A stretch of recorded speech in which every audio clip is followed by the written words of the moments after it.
such a blast during last year's Women in Construction Week Happy Hour that we're back at it again. This year we're going to be making the Parker PEAR TINKNOCKER-TINI. Before we get into it though, I want to tell you about Alice H. Parker, the inventor who this cocktail is named after. Alice Parker was a black woman from Morristown, New Jersey, born in 1885, and in 1910 she graduated from Howard University in DC with honors. The reason why she's an icon and to be celebrated during Women in Construction Week, especially by sheet metal workers, is because on December 23rd, 1919, she received a patent for her design of central heating with gas. It wasn't the first gas furnace, but what was unique about the design was that it utilized individual controlled burners and zoned air ducts so that different areas of a home could be different temperatures. Her design was also more efficient than the fireplaces of the day. Old fireplaces, they took up a lot of time where you had to chop and stack wood. Also, the coal burning furnaces were more expensive. And those options proposed a significant risk for house fires because of open flames burning through the night. Although her invention wasn't put to immediate use, Alice Parker laid the groundwork for thermostats and the heating zoning systems that we use today. And it's also to be noted that she was able to achieve all of this before the Civil Rights Movement and the Women's Liberation Movement. So, to honor Alice Parker, let's learn how to make the Parker PEAR TINKNOCKER-TINI.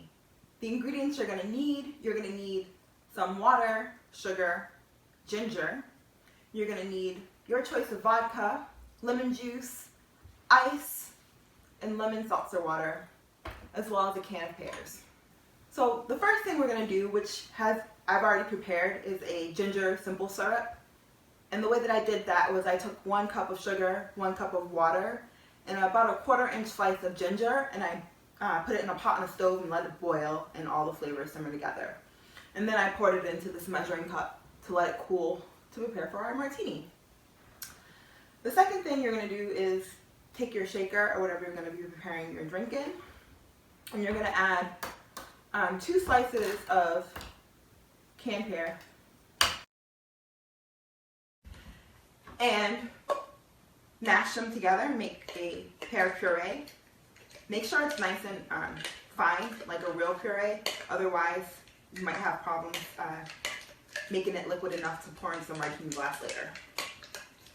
So after you got your puree, you're going to add your vodka. You're going to do 1.5 ounces.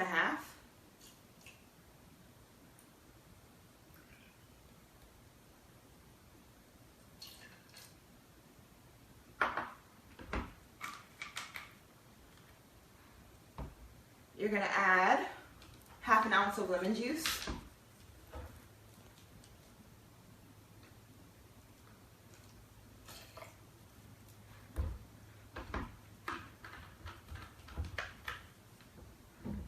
And 1/2 ounce of the ginger simple syrup.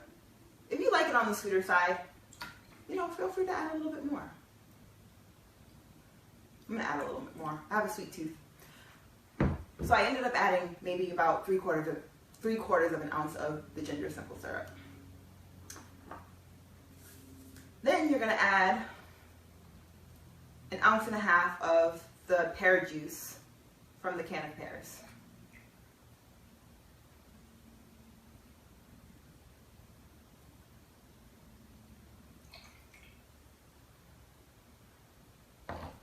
Okay, and now you want to add some ice. Close your shaker and shake it to your heart's content.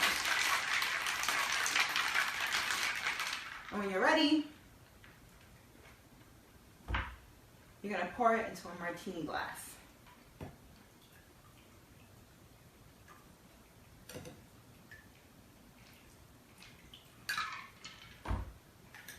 Try it this way. There we go. You can just cap it a little bit so the ice doesn't go into the martini glass, but all the liquid comes out. Stop just above the rim. and cap off the drink with a little seltzer water. You can garnish it with a little lemon wedge. I have a slice of pear here. And for a refreshing non-alcoholic cooler, you can replace the vodka with more lemon seltzer and half an ounce more of the simple syrup, the ginger simple syrup. Just make sure that you stir it this time if you add the seltzer in, because seltzer explodes.